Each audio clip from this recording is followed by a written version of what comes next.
These rocky shores where I call home, where my heart longs to be. Whenever I roam, it's these rocky shores, it's where I long to be.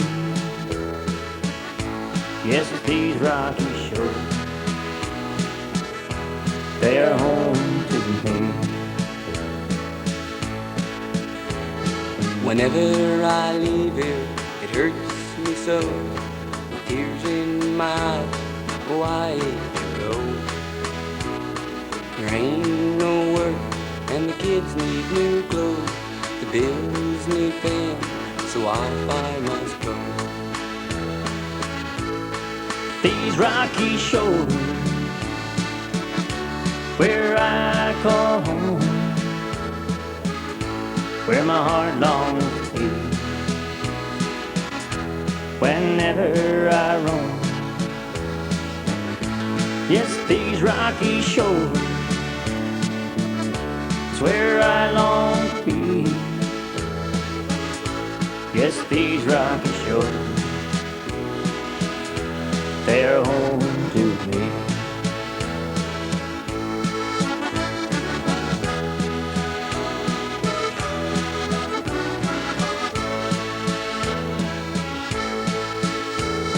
I think to myself, where did it all go? The life I once had on the ocean's gentle road. With tears in my eyes and my head in my hands, away from my family, I hope they understand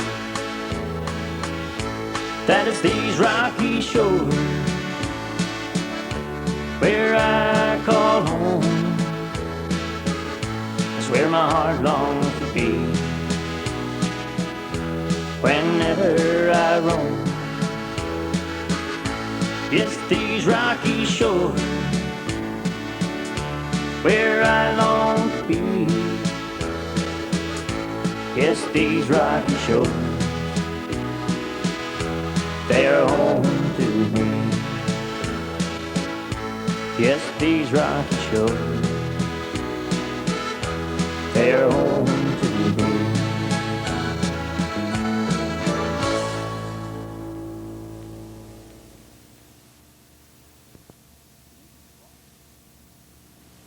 Good evening. Welcome to This Week in Review. Tonight's stories include the interview with Scott LeDrew of Seafreeze, update from the IAS committee, this past week was Police Week, Chamber of Commerce executive were sworn in, these stories plus community events, Off the Rack, the BVS Playbill, and more coming up in just a moment.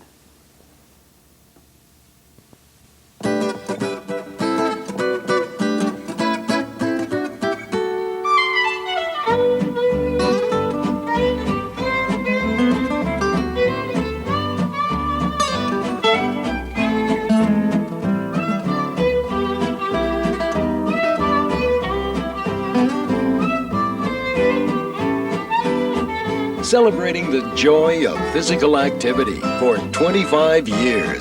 Participaction. Earlier in the week, Seafreeze representatives, an engineer, and a contractor were busy touring the Seafreeze plant here in Burgeo. On Monday morning, Jim Barry, Scott LeDrew, Steve May, an engineer, as well as Clayton Ingram and George Coley went through the facility to identify what repairs needed to be carried out.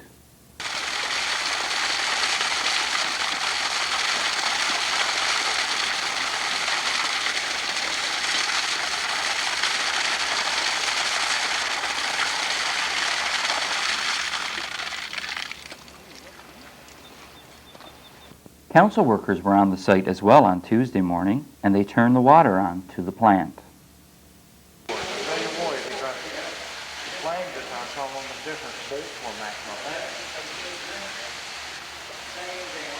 Where's this water running? Is it going away? It's going down the drain. Oh, well, not hurting nothing.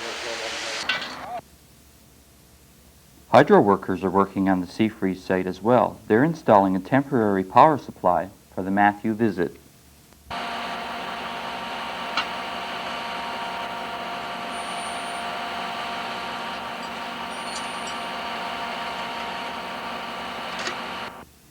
I spoke with Scott LeDrew on Tuesday about Seafreeze plans for their Burgeo operation.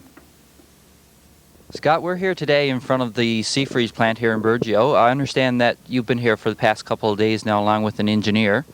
You've been going through the plant. I guess you're looking to see what needs to be repaired before the plant is reopened. Is that right? Yeah, we came in yesterday. A couple of people in Seafreeze, and Steve May is a mechanical engineer.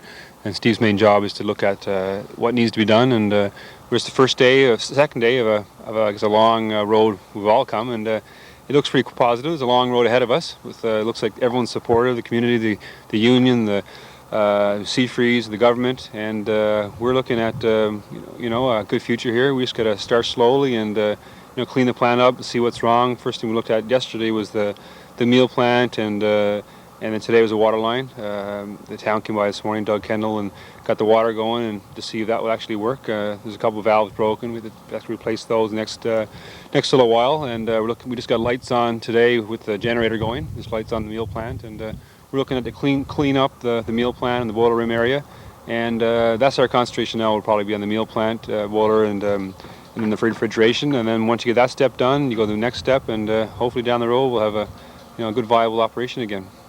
Okay, so you guys have been looking all through the plant. You've had a contractor in. What are some of the main things that you feel need to be repaired? I guess like your house, if it's raining out and it's leaking, the first thing you repair is the roof. And we had a contractor this morning come in, and they've looked at the roof to give us a quote on sealing up the roof so we can have it nice and tight before we put the heat on or etc. And we have an electrician in this afternoon looking at the power in the plant. And right now we're using a generator to put lights on the plant. It was great to see the lights on this afternoon. And the meal plant now has lights. Some great support, great volunteers around helping us out. And I say, it's a bigger job for the electrical for the whole plant.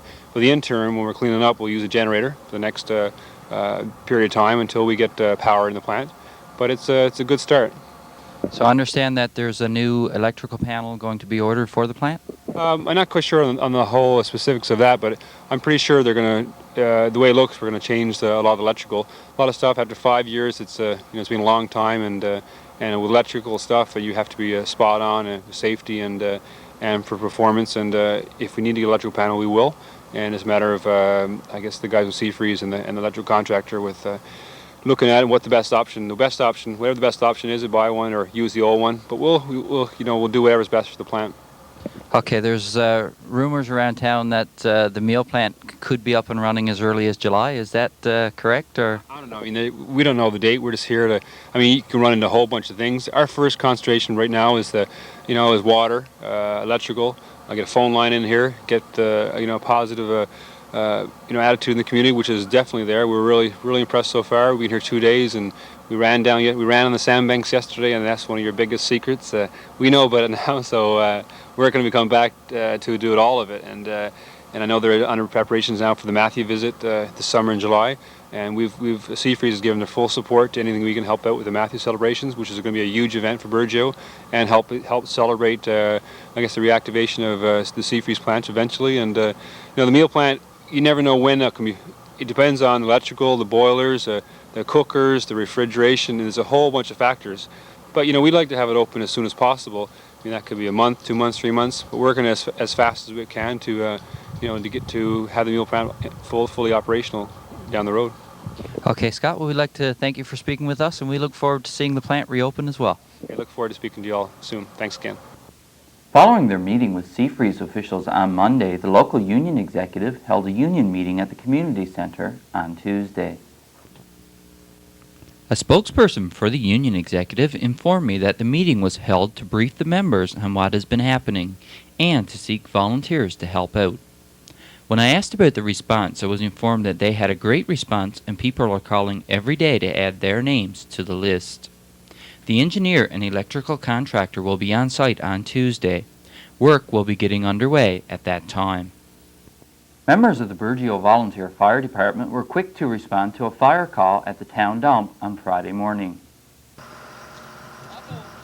Fortunately, by the time the firefighters arrived, the fire was already out, but not before it had burned a large section of the ground near the fence.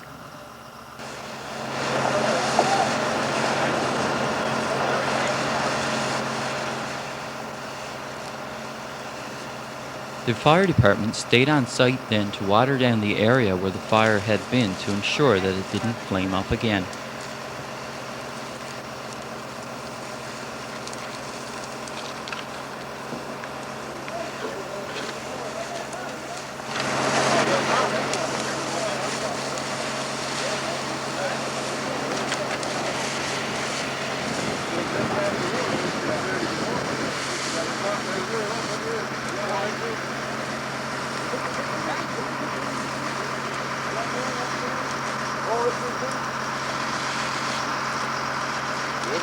Oh, yeah.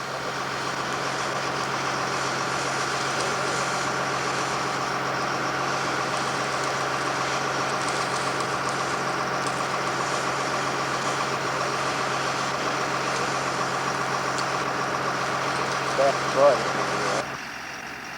It is suspected that the fire was caused by a piece of paper or other debris that came up through the incinerator and landed in the grass. The executive members of the Burgeo Chamber of Commerce were sworn in at a dinner meeting held on Monday evening at the fire hall. There were 14 members of the chamber present as the executive members were sworn in by Justice of the Peace, George Sutton. I swear I swear that I will faithfully and truly perform my duty that I will faithfully and truly perform my duty as President as President of the Burgeo Chamber of Commerce, of the Burgeo Chamber of Commerce, that I will, and that I will, in all matters, connected with discharge such duty, do all things, and to be adapted, moving objects for which the said chamber was constituted, according to the true intent and meaning of the same. So help me God. Mona Green was sworn in as co-chairing president. John Grant was sworn in as vice president. Daphne Young was sworn in as co-chairing vice president. Pam Keeping was sworn in as secretary. And Rose Coley was sworn in as treasurer. This past week was Police Week here in Burgeo. The RCMP office was open to anyone who wished to stop by. Members of the local RCMP also spoke with students at the schools. As part of Police Week, the local RCMP members also gave tours of the newest police vehicle, the police boat. We took a tour of the vessel and went for a ride.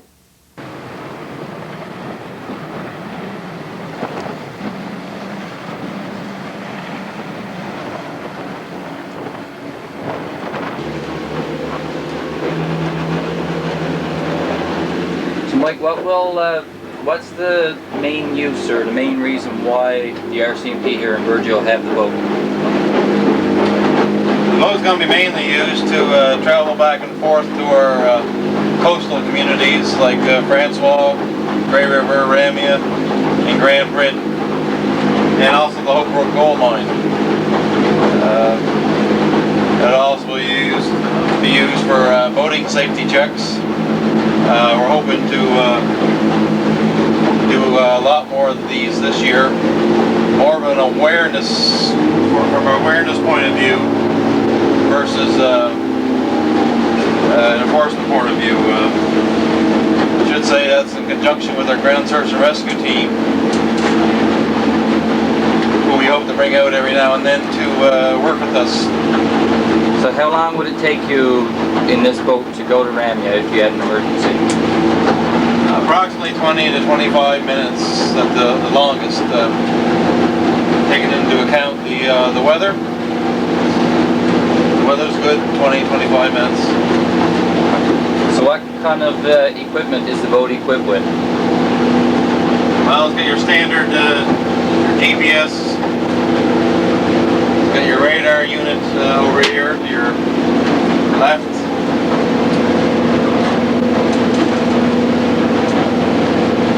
You got your depth sounder, which is here. He's got his own heater system, so you can stay overnight.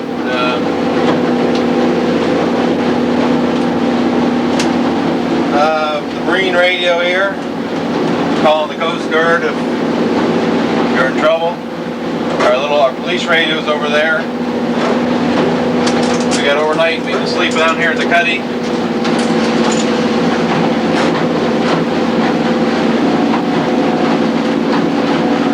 We have to get stuck due to the weather.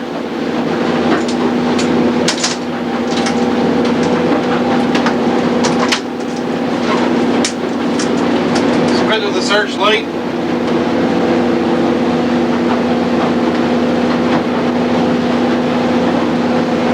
Remote control. Standard compass.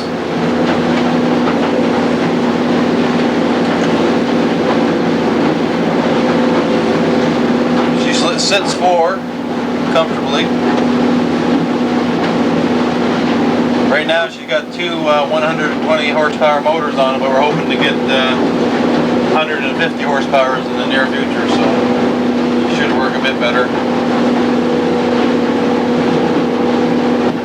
So you've been using the boat a bit, you've only had it a week now, but how do you find it? I find it a lot more comfortable than the last boat that we had. If people remember the fast rescue craft Zodiac. It was a lot smaller and you couldn't carry people, and that's what we're hoping to get a bit more comfort. We may not have the speed, but on a nice day there's no rush anyway, so have the comfort to work out of and to be out of the elements, I guess.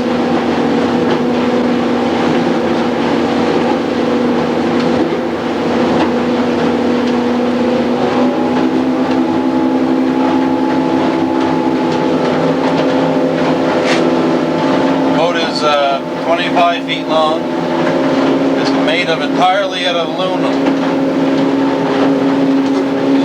No fiberglass at all on the boat.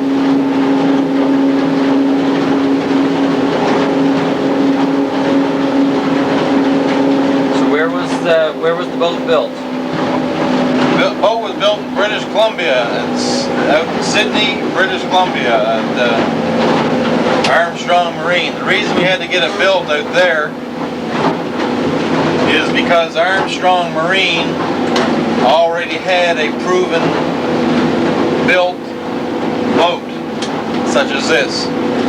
There are other places, there's even a place in Newfoundland, or a couple places in Newfoundland, that build aluminum boats, but they're not proven. They're not a proven hull. They haven't been used for law enforcement vessels.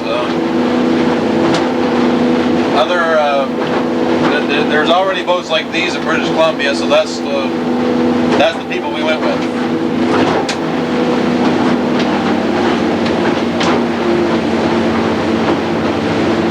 You may not understand that, but I guess it's you know what you're getting before you started, rather than have a boat built. You didn't know what you were getting when it was finished, right?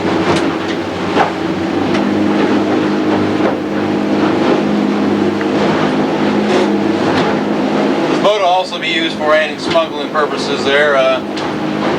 Should we get a call regarding possible shipment of liquor, we can work with Harbor Breton or Beta Spare to intercept or assist, or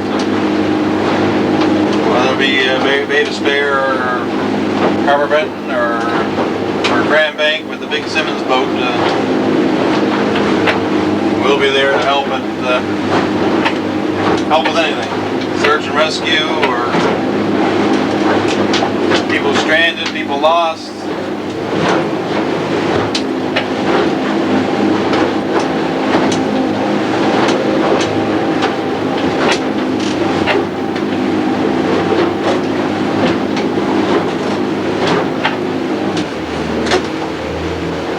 So Mike, what experience have you had with operating police boats? Well, my experience, I received the course exactly 2 years ago.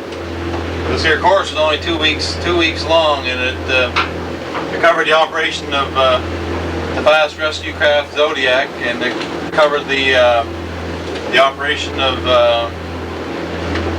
the old Boston whaler style boats. This is the only boat like this in Newfoundland.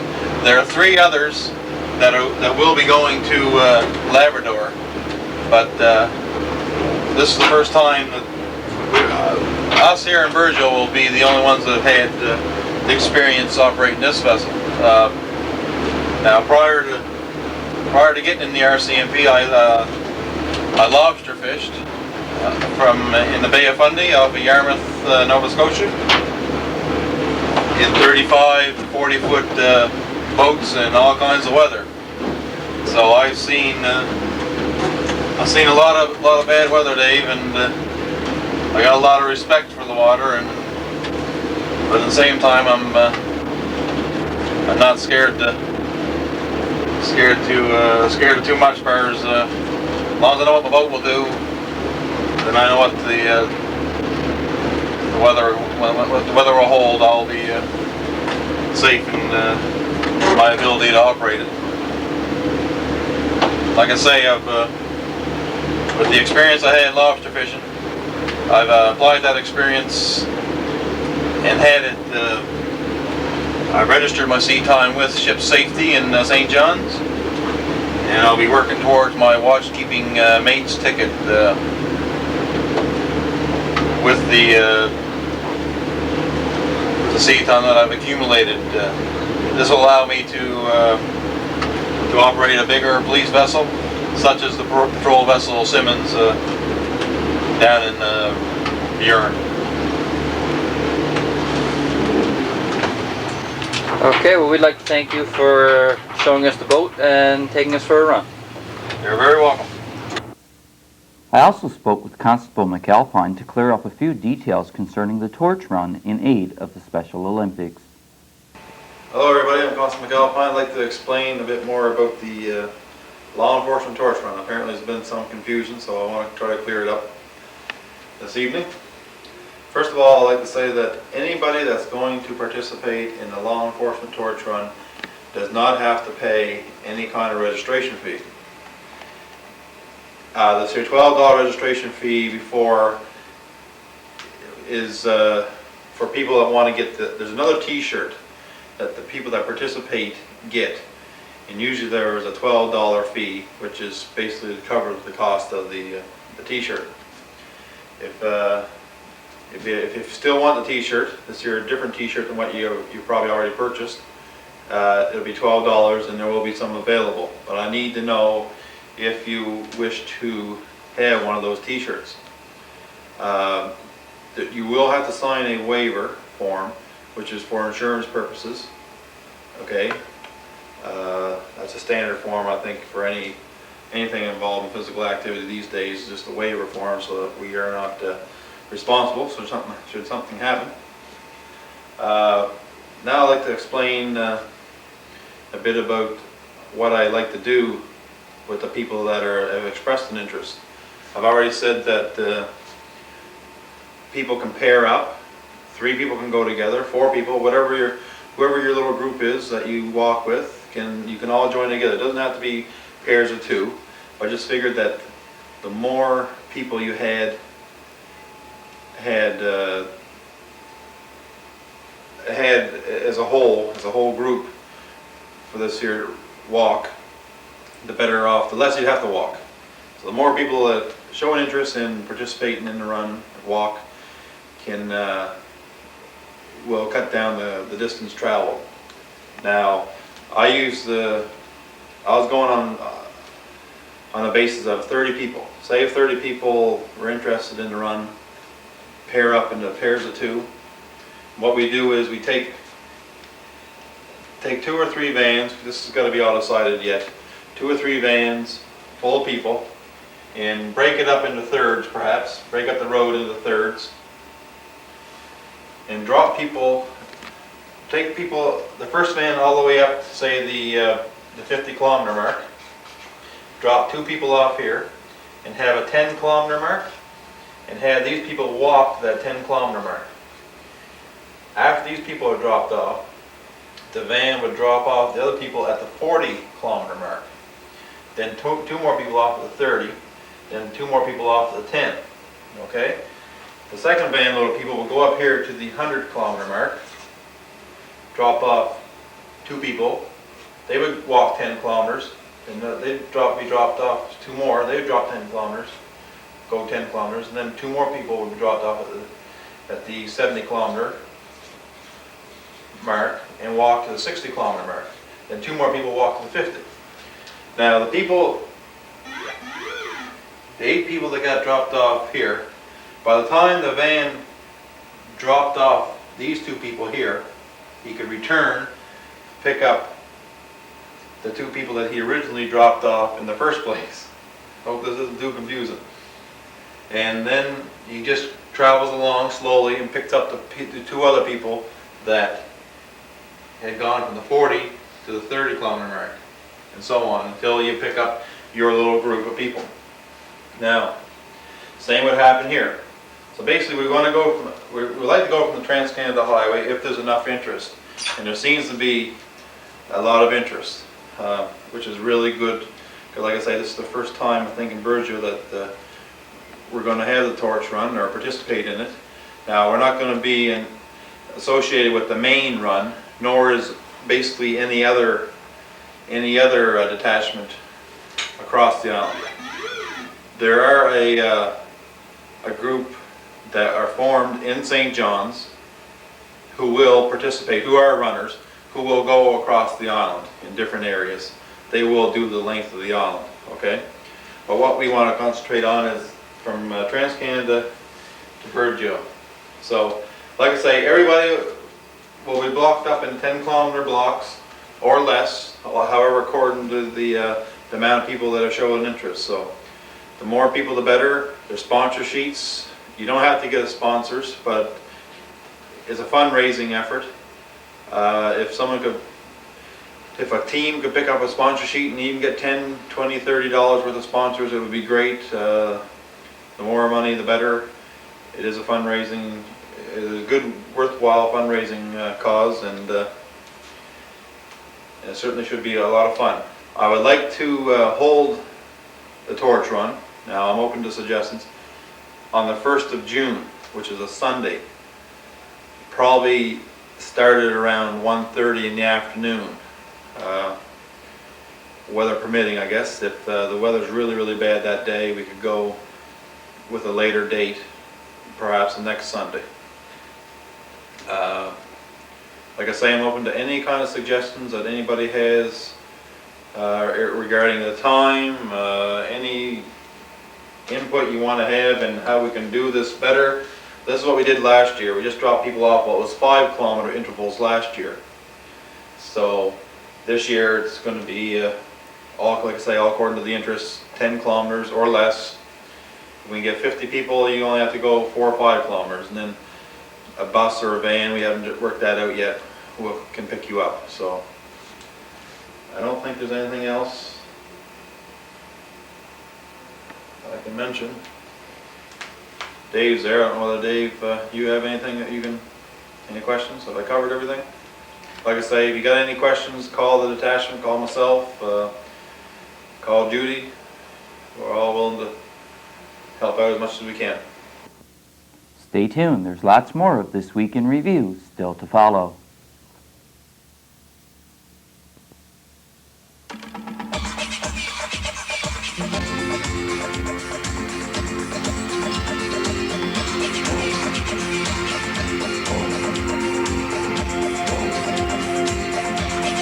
Look for Summer Active in your community. Active living events from May 16th to June 27th. Hey, join in. Participation, the movement for active, healthy living. The Burgeo IAS Committee held a regular meeting on Tuesday of this past week.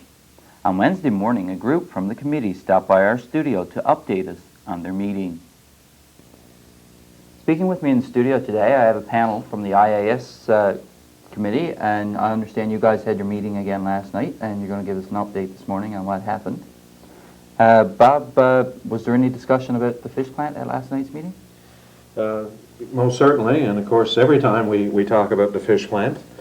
An update from our last IAS meeting. A couple of things I'd like to mention. I guess most people in the community know by now we did have the big meeting, as I refer to it, in Corner Brook on April the 30th, and Roger Simmons was there certainly, Bill Barry, and Reg Anstey from the union, and of course because of the bad weather at the time we had Mr. Short, Max Short from DFO, and Carl Sullivan, who's vice president with Seafree, join us from St. John's via teleconferencing.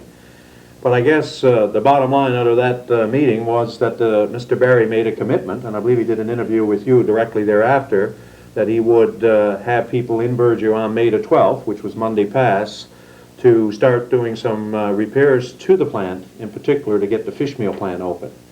Now, they've had several meetings. These guys were in on Monday and had several meetings with the town, the union, and that's what we talked about last night at our IAS meeting. And like I say, things are starting to move over there. They've got plans to spend some money to get things improved, and as I understand it, to get the fish meal plant open by July 97, that is, this summer. And there's going to be other work done on the cold storage and the boilers and so on and so forth to get the production plant, as I understand, ready for when they're ready to operate. Bruce, I understand that the Strategic Planning Committee had a 3-day workshop since the last update we had. Can you tell us how things are going with the Strategic Economic Plan for the community? Yes, Dave, we did have 3 days of workshops from the 28th to the 30th of April. In these workshops, we got some public input onto, I guess, what direction we wanted to go in, say, Burgeo's future, what plans we want to try to get developed, what ideas try to get developed, and we had a couple of facilitators in to help put this into paper for us, in the proper form. They've given us back a draft report on these ideas.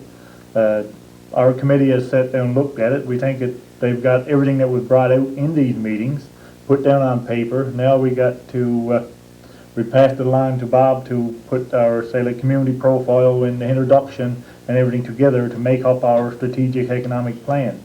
Now our plans now is on June the 2nd is to have a live panel discussion here on BBS and give the general public input, an opportunity to have some more input and have a look at some of the ideas that's been brought out.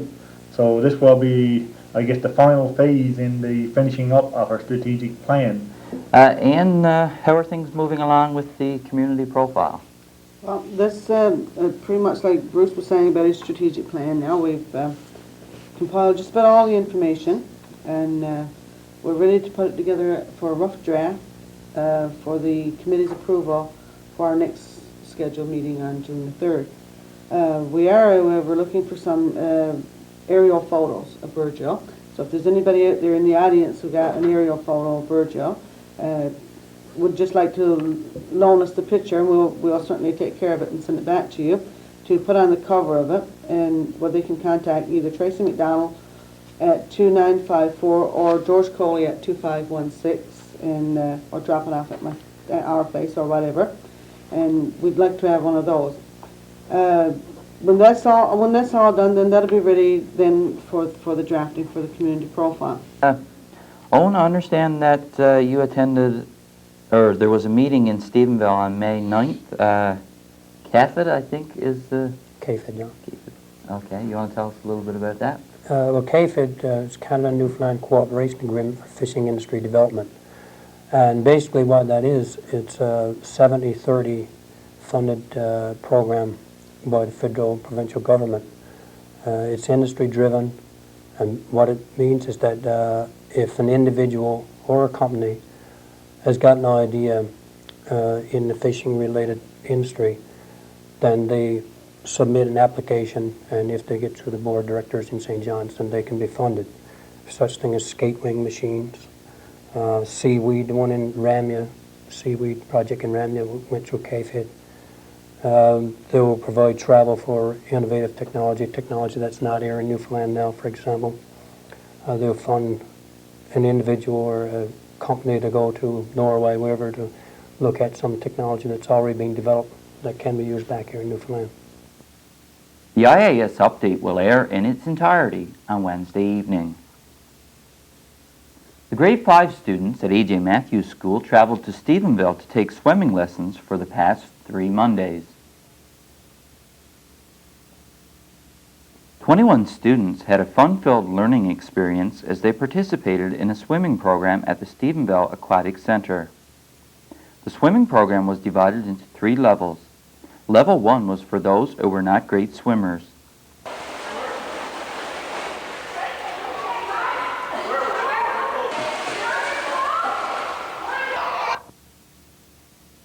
Level 2 was for swimmers with a little more experience.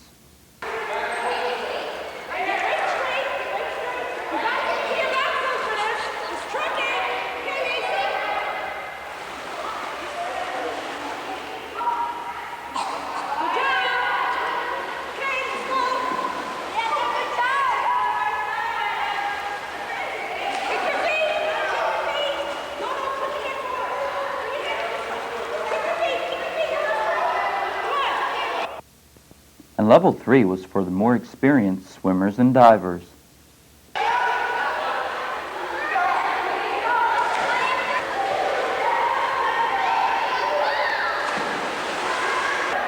Parents of grade 5 students went along to help chaperone the students. But it wasn't all lessons. The students also had the opportunity to have some fun in the pool.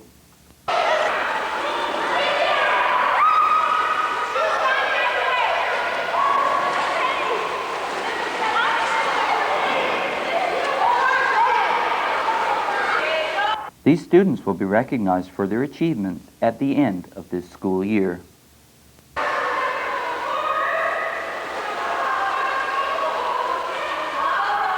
Two local groups received checks this past week as part of the Tape Saver program at Foodland.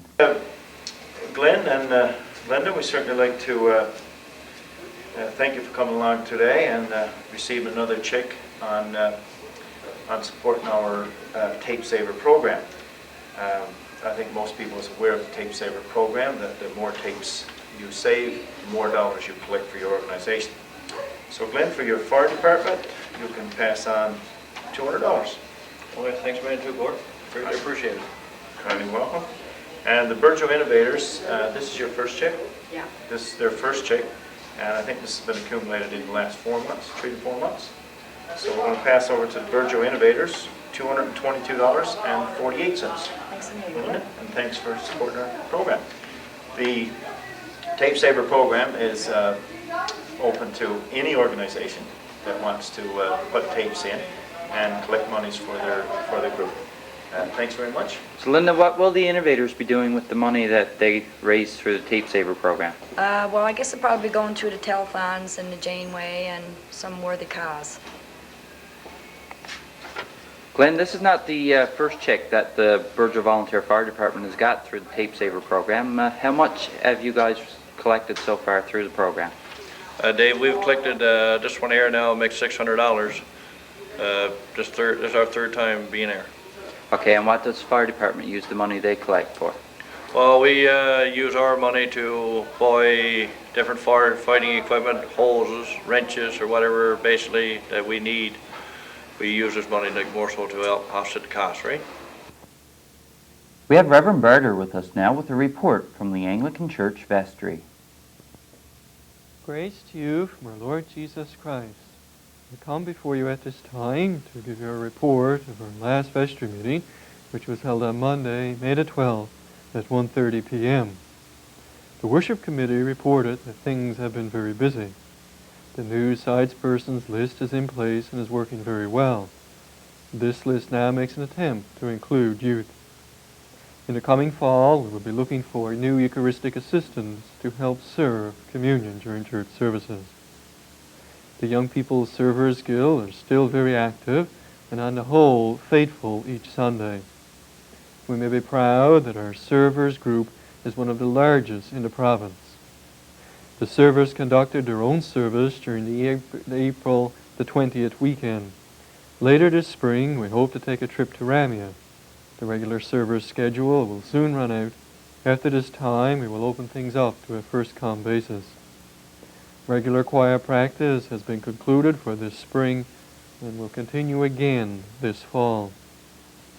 There were many other special services held in the past couple of months. On the afternoon of April the 24th, we held a service in conjunction with the Day of Mourning. On the evening of May the 4th, the Lions joined us in a celebration of the 25th anniversary in our town. On the same evening, the cadets also attended. The cadets attended our service also on the evening of May the 11th. On Sunday, May the 11th, at 11 o'clock in the morning, Sunday school and confirmation class held their own service, giving thanks for families. In the near future, we will be having another intergenerational service on May the 25th at 11 a.m. After this service, we will meet in the parish hall to give out certificates for both the Sunday school and confirmation class, and we will also have a lunch there for the young people and any adults who are present. On June the 22nd, Archbishop Payne will be joining us for worship. During this same time, opportunity will be given for people to make their confirmation. This may be the last visit Archbishop Payne will be making to our parish as our diocesan bishop. As you probably know, Archbishop Payne will be retiring this same year. Our outreach committee gave a report and suggested that we have a fundraiser in the fall to help build up givings for the Primate's World Relief and Development Fund. Another outreach project that our vestry has committed itself to is the purchase of a VHS camera. With this camera, we will be able to tape our service off and probably have them played on BBS on a sort of a regular basis. Many people are requesting to see more and more of their own church on TV. Monies for this camera may be coming from the Memorial Fund. Monies in a Memorial Fund are given in memory of loved ones and can only be used to purchase such items as a camera and other things for a church. We're not allowed to use these funds to pay for other bills. The Fellowship Committee reported that I held a fellowship evening for servers in the Young People's Choir after the service on April the 20th. The Education Committee reported that Sunday school classes were now over. 20 regular classes were held and 7 intergenerational services were held by Sunday school. In the fall, it is expected that we will need several new Sunday school teachers. Our confirmation course is also completed.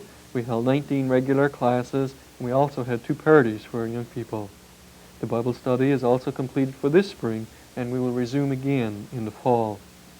A meeting was set up for the confirmation committee to meet to consider who may be eligible to enter the confirmation class and course in the fall of '97. The property committee also reported that a new set of steps for the parish hall were finished, and other work was being considered for this summer. The parish treasurer gave her report, after which a discussion was conducted on the finances of our parish. At present, we owe $6,253.13. This is a result, we believe, of a lot of factors, but probably 2 main factors. One, a regular envelope givings on Sunday is down quite a bit this year. We noted that over the past 8 years, regular envelope givings have gone down by about $10,000. Another reason for a deficit position is that expenses have gone up. For example, for the last 4 months, it has taken about $1,000 per month in oil and electricity to run our parish hall, almost double over the year previous. The vestry has a major concern that we may have to take the route of some other parishes in our diocese and pretty much close down our parish hall, only using it for a few church meetings and maybe for some fundraisers during the year. This was a really major concern because at present our parish hall is being used about 7 days a week to host many community as well as church-related events.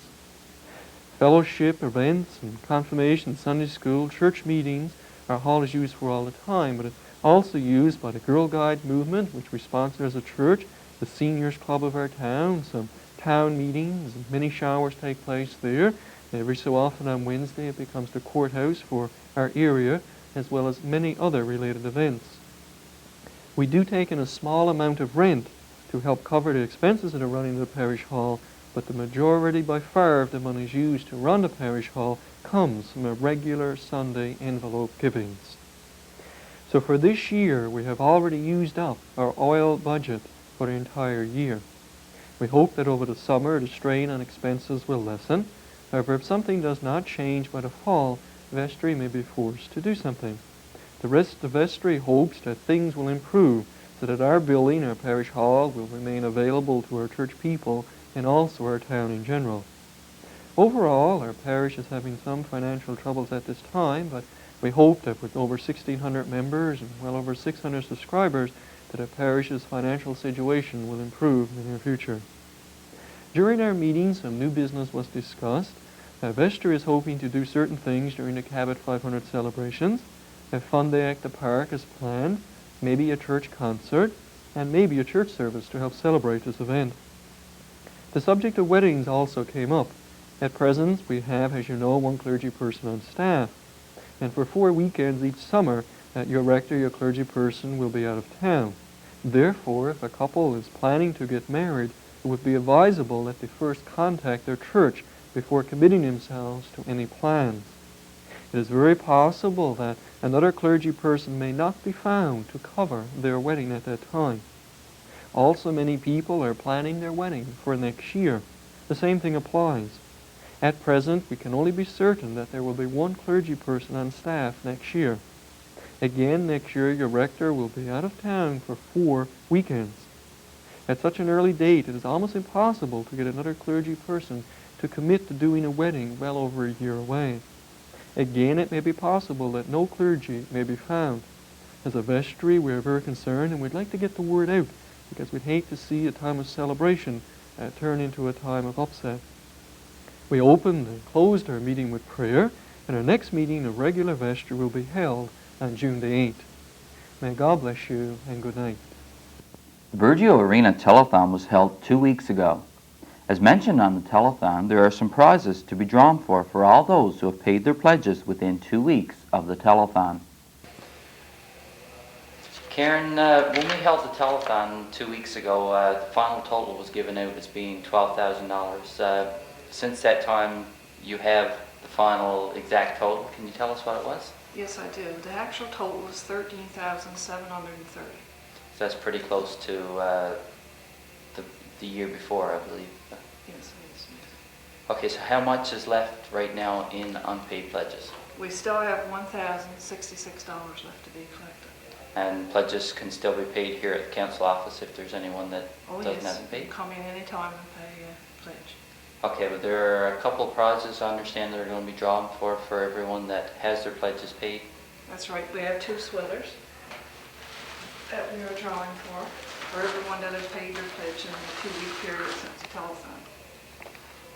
We have this wooded sweater. And that was donated by Newtel? Yes. Okay.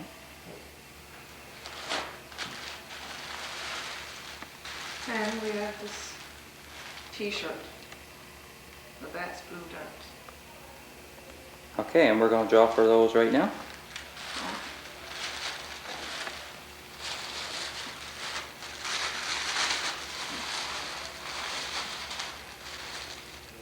So we'll draw for the green sweater first. And that was won by Stephen Keynes. Now for the t-shirt.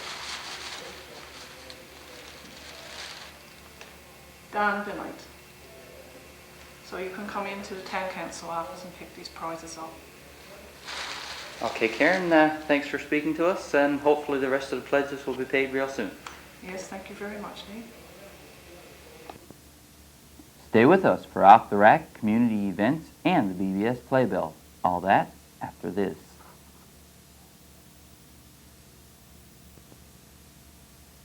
Sharing a healthier future with Participation. Meet Lisa. She's skating for all the right reasons. Health, fitness, and fun. By the way, Lisa has a developmental disability, but she's breaking down barriers, turning disabilities into abilities. Regular activity, another way we're all sharing a healthier future. participation. Off the rack. This week as we scanned our tape racks, we came across a video of Sandbanks Provincial Park as workers were busy preparing to open the park for the summer's camping season. Here's a look back now to May 19, 1991. They are busy preparing the park for this camping season.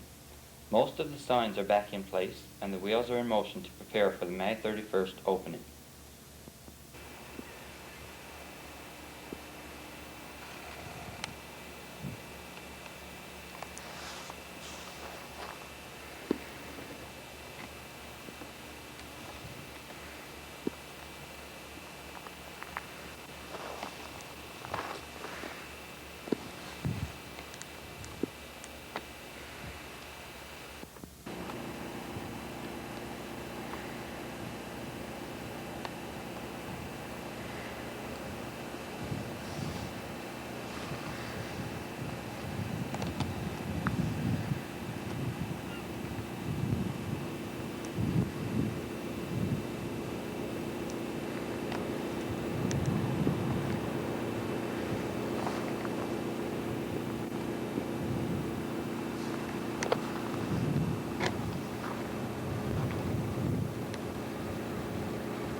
Welcome to the community events segment of tonight's broadcast. I'm AJ Marks. The Lioness TV Bingo held on Wednesday was won by Joanne Benight. Congratulations, Joanne. There is no bingo scheduled for next Wednesday. A letter was sent home to parents of students at A.J. Matthews School on Wednesday from the community literacy team about an essay poster contest. A separate contest is being held for both primary, grades 1 to 3, and elementary, grades 4 to 6. Students can submit a short story, about 1 page for elementary students, and about half a page for primary students, entitled Why I Like Summer, or a poster which shows the importance of reading. All contestants will receive a bookmark for entering the contest. A prize will be awarded at both levels for the best poster and story. The 2 best stories will be published in the Southwest Times, and the winning posters will be shown on This Week in Review on June the 1st. All entries can be submitted to your homeroom teacher no later than Monday, May the 26th. The Community Literacy Team wishes all contestants good luck. Help the Children's Hospital Foundation make miracles.